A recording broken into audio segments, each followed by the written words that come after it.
Let's start to introduce the next and final panel of our day.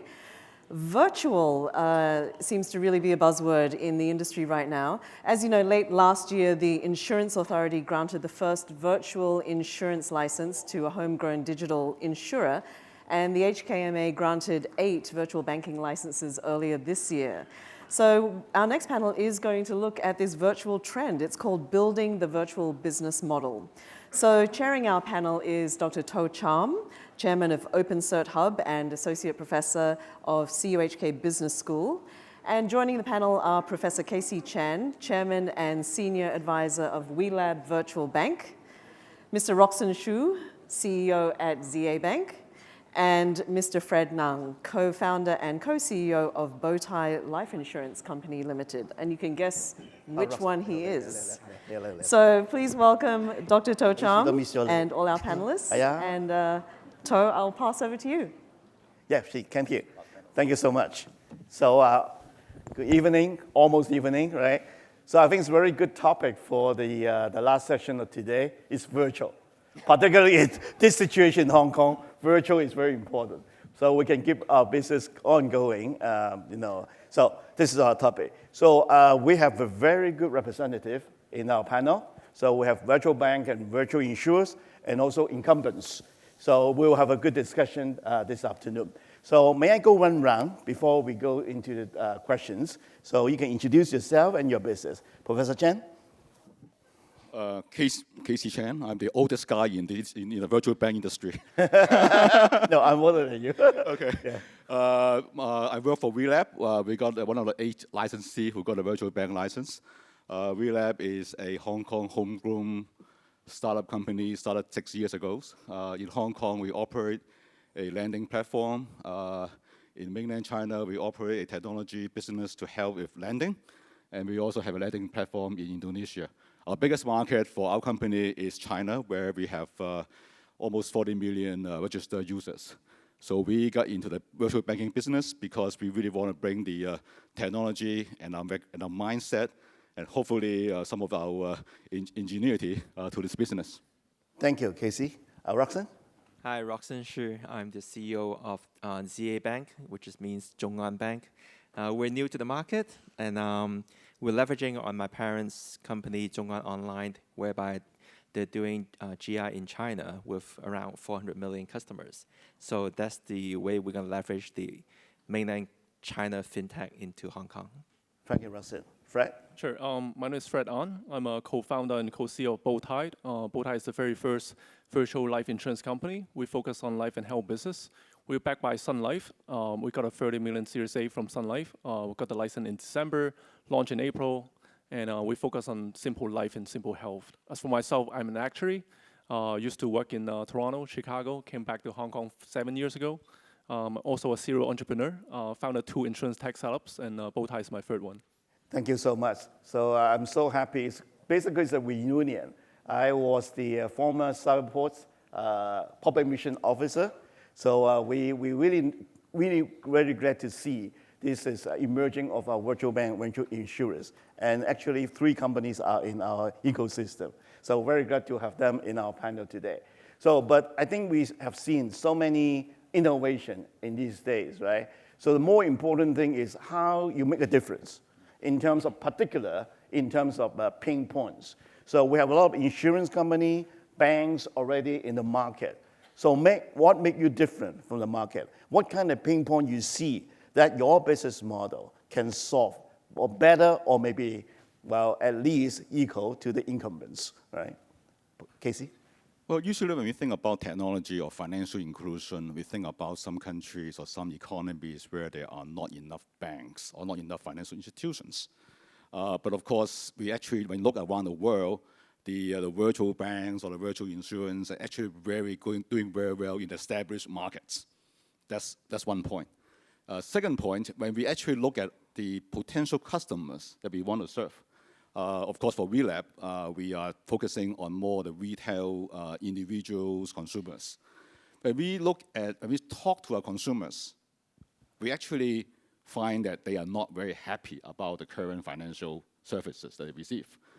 Now, of course, you may say that there's many reasons why you're not happy. But when we dig deep down into what they want, there are a lot of frustration, among our customers. Number one, of course, people find it difficult to manage the money, to save the money. Okay.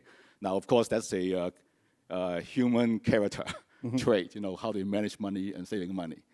But there's also a dissatisfaction about having multiple bank accounts, multiple credit cards, and all kinds of expenditures. They're not so sure how to manage and how to save. That's one thing. And then how do you really invest? If you have any money, how do you invest? How do you invest the money in a way that you get to a reasonable return without paying a lot of fees? I mean, that's a typical kind of customers' comments that we receive from talking to the segment that we're targeting.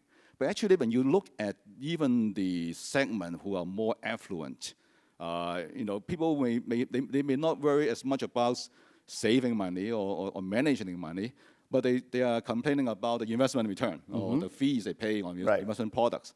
So I would say that this unhappiness and it's quite uniform depending on what age group and what income group that you're talking about.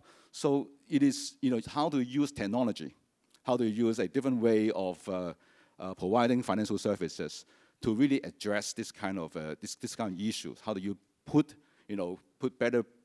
give better tools for customers to manage the money, and how do you give them investment products that they can actually find that they can manage? That's very true. I think I look at the KPMG report that everybody got one already. Even in your area, the digital innovation actually helped a lot of solving a lot of pain points in your market as well. Let's see insurance, Fred. So what do you see the pain points there? How the virtual insurance model can solve some of them? Well, first of all, I think insurance hasn't really changed for many years. If you look at our daily habit, right, we do everything on mobile, on internet. If you look at fintech, we're very familiar with like online banking, online lending, saving, e-wallet, payment, everything is going online. But insurance is like the last man standing, hasn't really changed. If you look at some unofficial stat, I think the direct digital channel is less than 1% for digital, for insurance. You might think it should be 10% or 20%, so there's a big gap. The biggest pain point that we're trying to solve as an industry is the protection gap. Okay. Even though in Hong Kong we have a number of insurance company, we have more than 100,000 agents and brokers, but we're still having that protection gap issue. The reason being is that for human agents, we focus selling on investment product rather than peer protection products. If you look at some of the stats, I think only a single percentage of the premium actually going to the protections, but lots of them are going to investment. To me, it's not a product issue, it's actually a channel issue. Right. We don't have a platform to effectively distribute pure protection products online. That's why we need a virtual insurer to use a single platform to able to reach, using one single platform to reach 7 million people at mobile speed. We think that provide a better effective channels to actually, the traditional thinking, people think insurance is sold, not bought. But I think that exists a certain segment that are well educated. They know exactly what they want, like the travel insurance, like the home insurance. So I think for life and health, for certain product, it will make sense to go online. So I think solving that protection gap will be the biggest mission for us. It makes sense, but I think we'll probably get another view is from the incumbents, right? For the existing player, what do you see the differences? The virtual bank, virtual insurers, and the incumbents. So what are the differences? Roxanne, you have been working in both sides. So can you make a comment on this one? Yeah. I think first to clarify, the virtual bank is just a licensed bank in Hong Kong, and we got, including the 8 of us, I think we have now 160 licensed banks in Hong Kong. So we're abide by the same SPMs, abide by the same rules and regulations.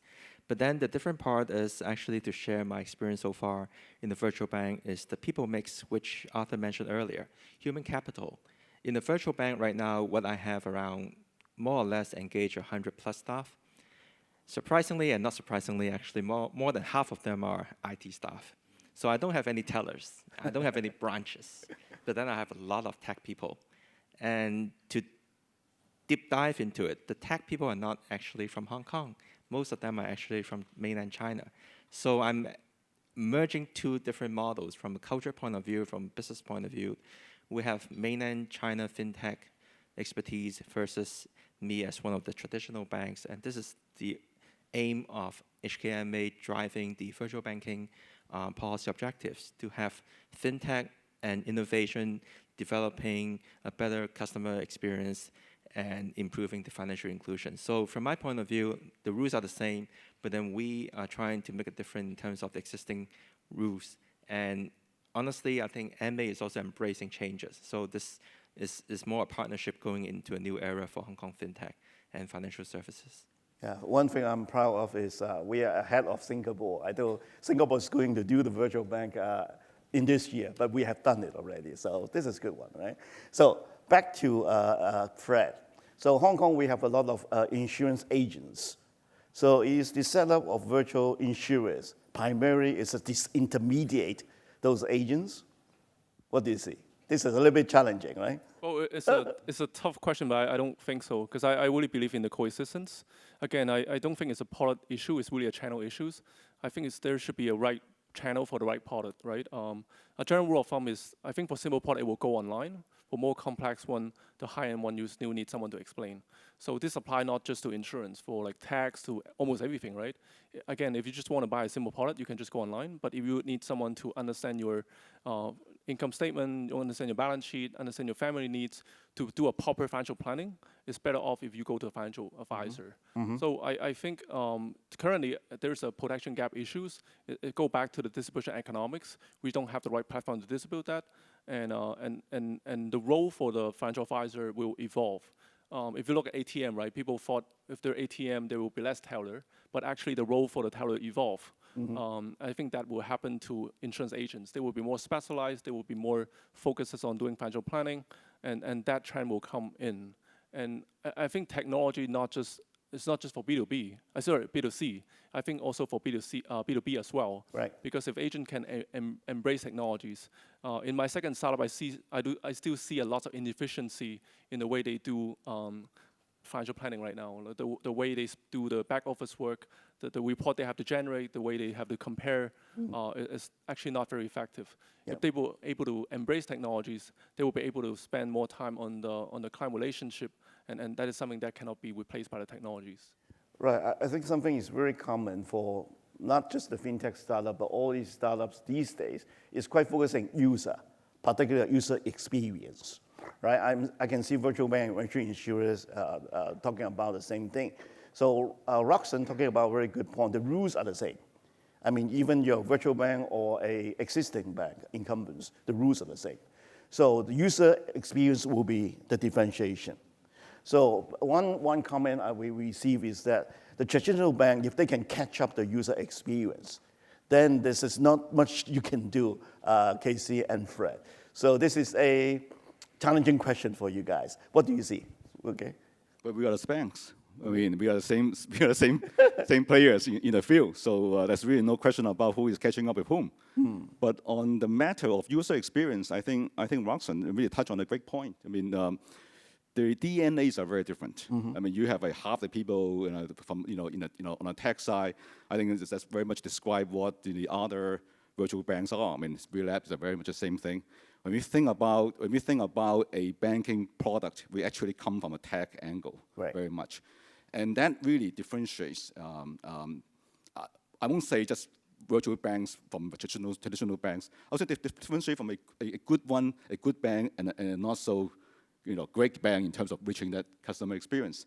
And when you think about today, of course, for the virtual banks or even for traditional banks who use an online app, right?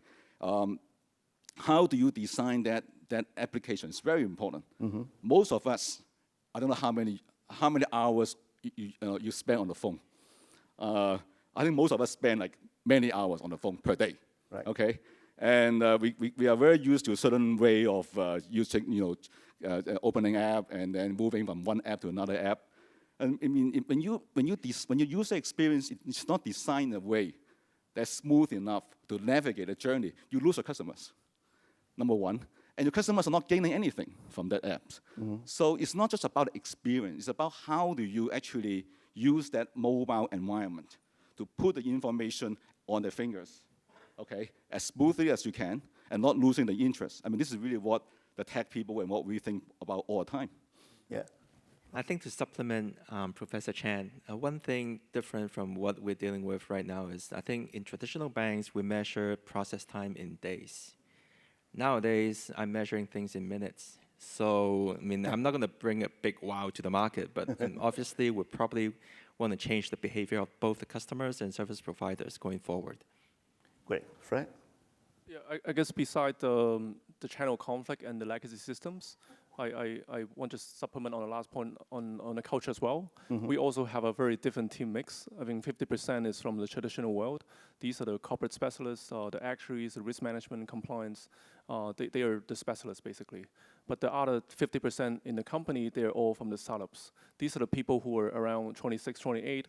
In engineering, I think, Robson, you mentioned half of your firm are engineers. Yes, they're not in the back office now, they're in the front office. Pretty much they help with the design. But the culture is very different because, to be honest, I think digital insurance is so new that it's unproven. There's still a lot of experiment we have to test, and it's very important that we have that 0 to 1 culture. Right. They're able to not play safe, but actually do a lot of experiment. We expect a lot of them won't work, but we hope to be the first team that find out to crack the product market fit. So I would say that hybrid culture is very important, not just that from a defensive side, we're able to meet the fit and proper requirements, but on the offensive side, we're able to test things fast enough to figure out what the customer really wants. I think it's a positive impact to the incumbents, right? When we talk about user experience or the digital experience culture, I have seen the last few years, most of the incumbents, those major banks and insurers are changing their culture. They are, hiring people. They are renting places in WeWork, trying to, integrate with all this community. All this kind of thing is actually providing a positive impact to the whole industry. So thank you so much for all your contribution. So one question always in my mind. In fact, when I have a chat with Fred outdoor there, I also ask the same question. Congratulations, now you are on board, launched the virtual bank, virtual insurance already. But how do you make money? This is a question one of our audience also asked it. You spend a lot of money to build a system, hiring very expensive technical people, but you're not as the incumbents. They already have existing business they can sustain. So what kind of business model, how do you make money at the end, right? Can any one of you can share, right? Your business model, basically. Well, let me try first, actually. Yeah, go ahead. I want to jump in because I haven't started, so I can kind of do a forecast. But then the business model, I think, in short, focus primarily on retail banking. So to start off, the product scope that we are allowed to offer right now is just basic loan deposit payments. And having said that, when you think about a retail bank, the key expenditure and capex will be on the branch, renting branches, hiring tellers. A normal commercial bank would have probably around 50% of the FTEs linked to retail banking. So I have that scrapped. Everybody is my branch because all your mobile phones is my mobile phone. Kind of like Uber, right? The biggest taxi company in the world, but they don't own a taxi. So for a virtual bank, it's like we're a bank, but we don't own any branches. And secondly, I think for commercial banking, my aim is to focus going forward. And Julia is not here, but the I&I, investment and insurance, that would be my fee income. So I'm driving my model basically like a traditional bank. But then it's the approach that I'm launching my products and also thinking through the customer journey, which will make a difference. Okay. Because we are a bank, so of course the products that we sell from saving deposit products to lending products to wealth management products and insurance products that we distribute using our platform will be perhaps very much similar to what traditional banks offer. I mean, because we are a bank, we are regulated by PWMA, we're just like a bank. I think the most important thing, I guess the question that you are trying to touch on is that how do you acquire customers? How do you start from zero to the point in time where you have enough scale to make profit? I think that's a really good question. I think not all of us are really relying on our technology, innovation, lower cost, and so on to attract customers into our journeys. I think that's a question. Now, I think that one of the things that we think that we have some edge on is that we are good at innovating, and we are good at changing the product mix. Right. And because we have a better user experience, because we are interacting with customers, all the time, and so we can actually come up with products very tailor-made, Right. to the customers. Right. So instead of customers just waiting at home and receiving a bank statement once every month, they may not even look at it. We will actually put our information on your fingertips. Right. So allowing you to have interaction with us. Now, of course, how do we acquire customers based on how good we are in framing that proposition and in getting the customer experience. And I think that if you believe in some of the marketing research done by not marketing research, some of the market research done by some of the investment banks, they figure that a good 30% of the retail bank revenue can go to the virtual banks in Hong Kong. That's great. I mean, the professor talked about a very good point about actually the model is back to C2B, right? So the consumer actually can share with you through data, right? Because a digital way, so you can understand customer better. So when you go to the manufacturing side, creating product, it will more close to the needs, the pains of the customers. So I think that is something very good point there. Fred, what do you see? Well, for us, I think there's at least two phases. The phase one, again, we're putting simple life and health product online. And if you look at the current research, there's only 1%. But if you look at any survey, right, people will be saying at least 60% are willing to buy online. Some of the value add that we provide, let's say from a convenience angle, from 3 weeks, we're able to demonstrate that you can actually do it in 10 minutes. 80% of the customers so far, they're able to do it, apply from start to submit it without any support. So they're able to self-serve. And another big thing is the value for money. Again, we target the people who are relatively more well-educated. If you look at the first product that we launched, because we're such a lean company, without the sales commissions, we offer the lowest premiums for the VHIS, the voluntary health, pretty much for among the 25 providers. We are like at least like 20 or sometimes 50% lower than other insurance company. I think that represents some of the cost saving. But at the end, this will take time for the behavior to change. We have been using Octopus for quite many years. You know how long it takes to change a habit. It might take time. Yep. But I did look at other digital insurers in other part of the world. Usually the J curve come in the second year, in the third year. So it takes some time to educate the market. What does that mean as a virtual insurer? But in terms of the phase two, I think that will be the real innovation happening. Right. It's not just innovating the new products, but also partnering with other ecosystem. For example, like the virtual banks, I feel like from a consumer angle, you don't want many different apps. You actually want one app to access wealth management, banks, and insurance company, insurance contracts. So that will provide a much more seamless experience. But that will take time, for us to work together. Yep. But I think through those kind of innovative products, provide a more scenario-based analysis, that will give you a much stronger edge than currently just putting simple product online. But we have to do it by phase. Right. So I think I love Alpha is gone already, but I love Hong Kong AMA in terms of the open banking, open API, that actually can give more flexibility and innovation for all the players like you guys to really address the pain point of the market. So I think this is interesting questions. So for a bank, I worked for HSBC before. Every year, like you guys, we have the KPI, mainly is sales quota, right? So, but for a digital bank and digital virtual insurers, so at least for the first stage, what is your business metrics, right? How do you measure the success of your company? It might not be the revenue, right, for the first phase at least, right? So how do you call yourself as a healthy virtual bank, a healthy virtual insurers? How do you measure it? Any one of you? Go ahead, Casey. Well, just to start, I think getting the consumer acceptance is a key. Okay. I mean, changing that habit, right? Getting people to sign up to use your app, to really playing around with it. I think that's really is really the most important thing. I mean, I think in the first initial stage, there's quite a bit of customer conversion we need to do. So I would use that as a how much we really gain that kind of trust using that as a metric. That's a very good one. Roxanne, how about? I think the other thing on virtual bank, the key is on IT security and system availability, because we're dealing with a service that's 24/7. And this is one thing that traditional bank do care about. We care about our ATMs, we care about our digital banking website.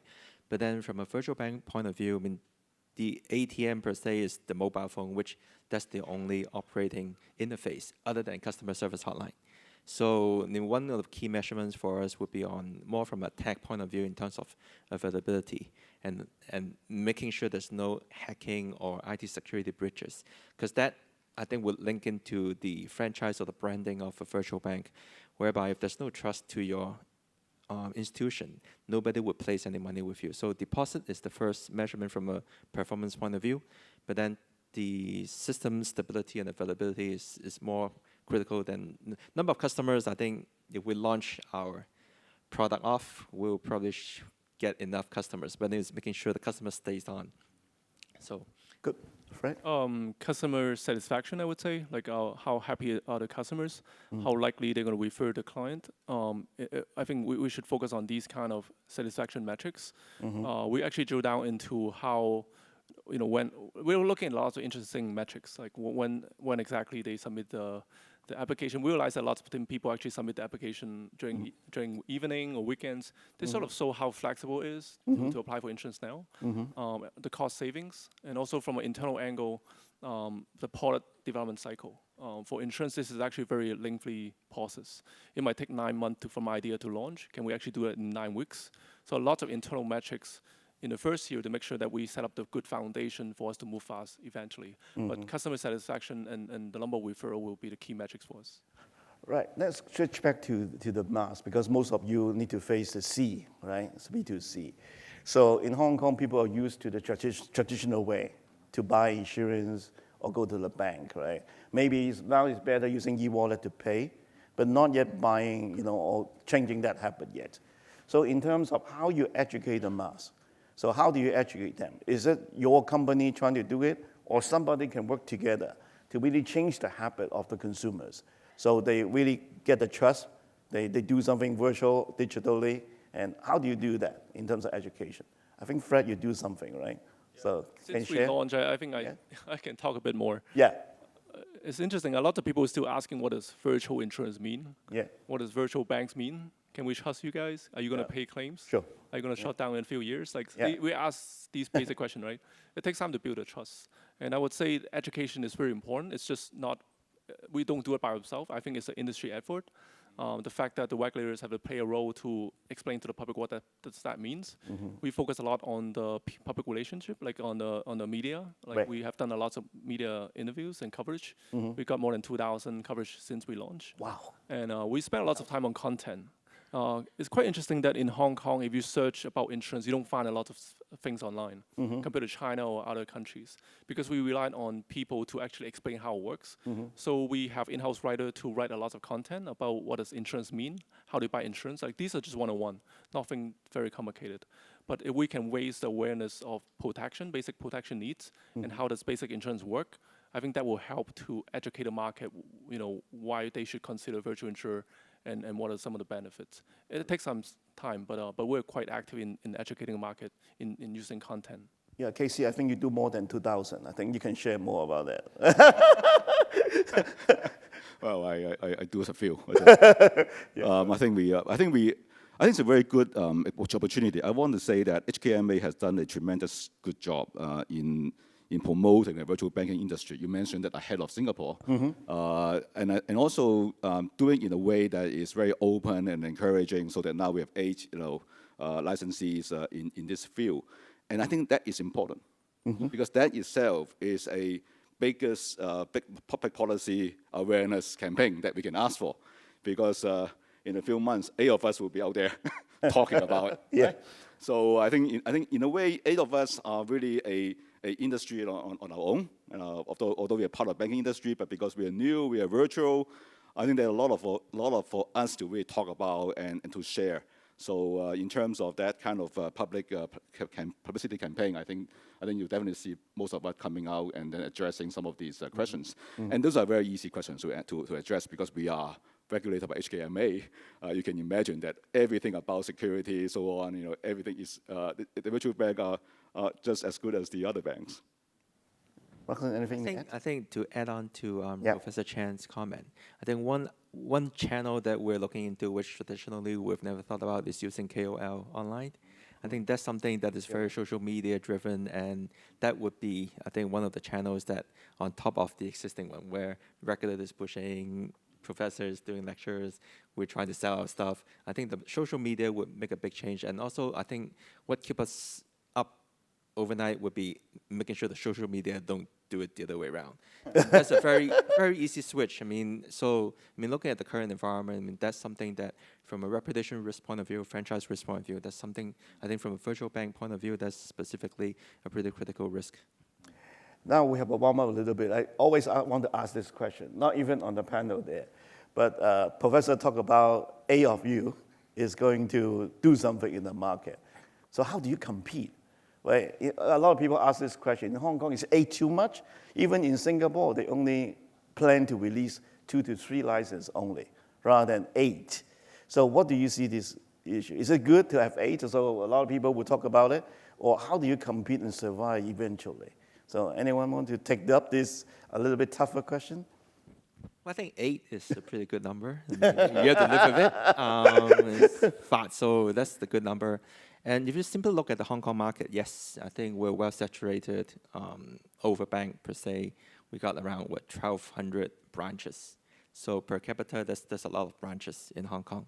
But I think the longer vision is going cross-border, whereby I think Arthur also hinted to the Greater Bay Area. I think that comparing to Singapore, they have 2 licenses too much from my point of view. I think for 8 of us, I think we're just right. And we have to develop our model in such a safe and viable way that both jurisdictions, Hong Kong and mainland China, would accept us. So it's up to ourselves to make sure we do deliver.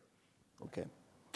Anything to add, Casey? Well, I think 8 is a good number. I said. Okay. I think I think Hong Kong have open competition. I think that's very good for Hong Kong history.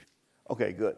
So let's not just benchmark Singapore. We also you heard a company virtual bank or digital bank called Monzo, N26, Revolut, Trim in UK, US, and Germany. So when you compare all these leading digital banks in the world, so how do you compare now, the 8 of us? So what we can learn, how we different from them? Anyone want to think that? Yeah. I think there's a lot we can learn from them. In fact, I'm sure your product team and my product team are drilling down in all the details about what they have done, right or wrong, and so on. Yeah. And I think you got to come away with a lot of encouragement because they are working. They're proving to be very successful with the customer segment that they are serving.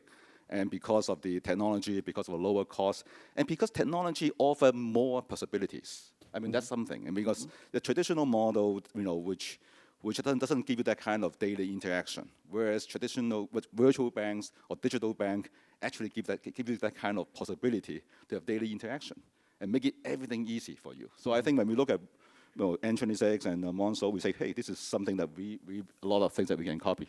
Right. So Zhong'an, what do you see, right? I think twofold. One is on the how we're using data.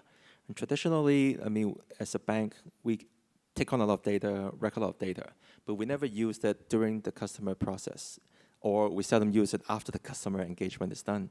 But then from the way we're planning our process, the customer interaction and all the data being recorded during the engagement or during the journey is being processed and analyzed. I think that's one key difference from the banking point of view, but it's actually the way that digital transformation is doing in all the other industries. So we're bringing in what other people are doing well. I think Monzo and the rest, as Casey said, right, we're learning from them, but then I think we also have to fit in the culture differences between different countries. So that's our position here. And one thing that we're adding on is we're embracing in the mainland China's mentality, which under one country, is to be here sooner or later. So that's, I think, the comparison between us with the other virtual banks outside, which is good because being a first mover doesn't really have an edge. We're learning from others. Right. Fred, do you compare those benchmarking other countries? What do they do, and how does it compare to yours model? Yeah. Yeah, we look at a number of different digital insurers across the globe. Like in Japan, there's LifeNet. They have it 10 years ago, so virtual insurance is nothing new. They focus on simple product. They're listed in Japan. There's like US, Lemonade, Oscar. Lemonade, They're all very different. They focus on a very simple experience. Yep. And the product is very simple. It's very low barrier. And for Oscar, they're doing a good job in integrating with some of the healthcare to make it a lot stronger. So more like a platform integration than relying on agents. So I think we see a lot of successful cases, but again, it takes some time to acquire customers. Usually, the education, the customer acquisition, that takes time, but it's very well received. And from an investor angle, like the funding round and all of these are all going extremely well. Okay. I think, Frank, earlier you talked about a very important thing is about the culture. So most of the audience right now, I think, is working for relatively traditional companies, organization, because the financial services have a long history. Right? As a virtual bank, as a virtual insurers, what kind of organization structure will best fit to you in terms of innovation culture, a lot of mistake, a lot of try and error, that kind of thing. So, and your current organization structure, what does it like? Why you design in that way? Okay, can you, all of you, maybe share with us? Yeah, go ahead. I think from a governance point of view, we're actually not deviating from CG1 at all. I have the same board subcommittees, my ExCo and my ExCo subcommittees. I think at least my direction is to have the traditional bank framework overlaying on two cultures of fintech people and banking people. I think, as I said earlier, I mean, we are abiding by the same rules. So I think the rule part, we don't deviate. But then it's the way that we implement and execute. I think that's the very different approach right now we have. I would add that when we are building a team, of course, the tech people are very important. We also need a lot of good banking people and so on, good product people and so on. Of course, building a team, building a people who actually recognize the technology and the kind of possibilities is very important. Having the right people joining the company is very important. And then once they joined, we really emphasize that we want to build a very agile culture. And we use it, we talk about it, we practice it, because we want to make sure that people actually work together and we be very agile in coming up with new products and innovating. So I think one thing that our measure success of our management structure is that we make sure that we do have that kind of culture, stay as a very core of the value proposition of the company. Yeah, so for us, it's like 50-50, right? Like the first 50% is like the fit and proper. We have to make sure the IA are satisfied. They're actually happy with all the regulatory and the compliance and all of these. Yeah. The other 50% is more interesting because we focus on the people who actually don't know insurance.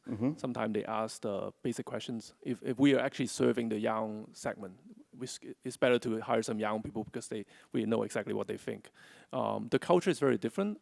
We tend to hire for the right value, not just performance. Like, do they actually believe in the missions? We like to hire people who are very curious. Okay. So I've been doing startup for 4.5 years so far.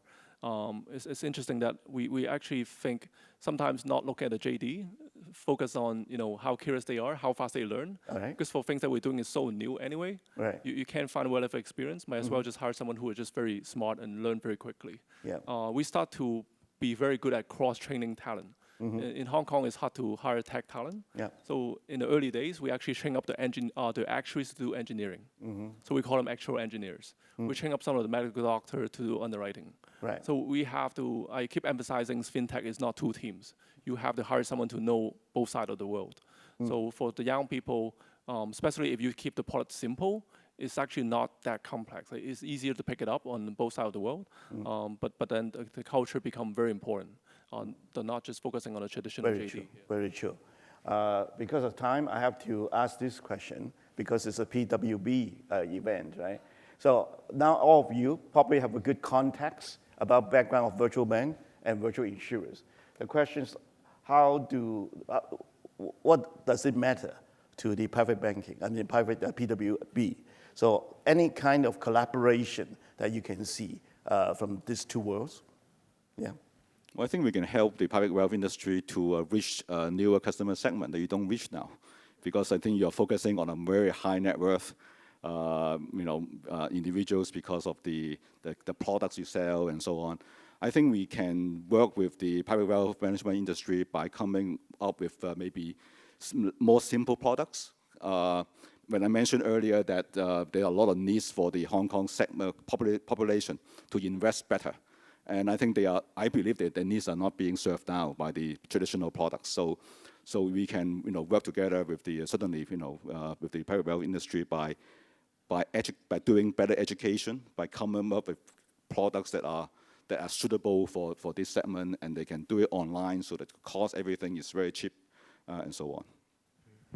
I think the business model is very different, but then one thing is similar is I think from the high net worth side or from a mass retail side, the millennials, they do have similar behavior whereby they're very solo independent and they use their mobile a lot. So I think from that angle, I don't see a big collaboration between us now, virtual bank and high net worth wealth management.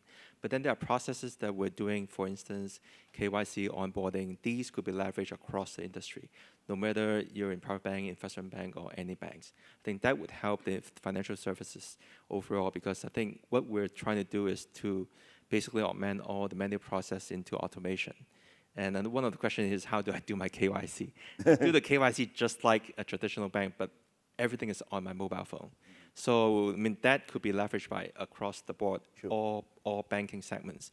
Yeah. Private bankers, us, corporate bankers, if that's possible. Corporate bank would be very difficult because there's a lot of processes. But I think from identifying an individual point of view, I think that could be leveraged across.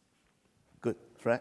I think it will be on the product innovations. We will become very good at making certain product for our partners, because we don't have to go through a very long process, and using a platform to integrate, that will help us easier to personalize it for the partners.